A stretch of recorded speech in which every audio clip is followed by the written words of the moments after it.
Election commissioner ছিল রাজীব কুমার, তার বিরুদ্ধে ক্রিমিনাল প্রসিডিং ইনিশিয়েট করা, তার বিরুদ্ধে নির্বাচন কমিশন থেকে এফআইআর করা, যে তার তত্ত্বাবধানে, তার ভিজিলেন্সে, তার সুপারভিশনে যে জেনারেল ইলেকশন 1 বছর আগে হয়েছে, সেখানে যদি ভোটার লিস্টে গড়মিল থাকে আর ফেক ভোটার থাকে এবং সত্যি বাংলাদেশি থাকে, তাহলে তার বিরুদ্ধে ক্রিমিনাল প্রসিডিং ইনিশিয়েট করে সেই ভোটার লিস্টের বেসিসে যারা নির্বাচিত হয়েছে সবার পদত্যাগ করা উচিত।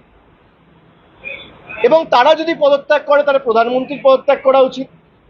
এই ভোটার লিস্টের বেসিসেই প্রধানমন্ত্রী, স্বরাষ্ট্রমন্ত্রী নির্বাচিত হয়েছে। এই ভোটার লিস্টের বেসিসেই আগামী দিন উপরাষ্ট্রপতি বা রাষ্ট্রপতি সাংসদদের ভোটে নির্বাচিত হবে। তাহলে পুরোটাই যদি বেনিয়ম বা অনিয়ম বা ভেজাল বা কোনো ফেক নাম থেকে থাকে, তাহলে ফার্স্ট স্টেপ হিসেবে তারা রিজাইন করুক। সারা দেশের মানুষ এসআইআরকে স্বাগত জানাবে। আমি বলছি আপনাকে,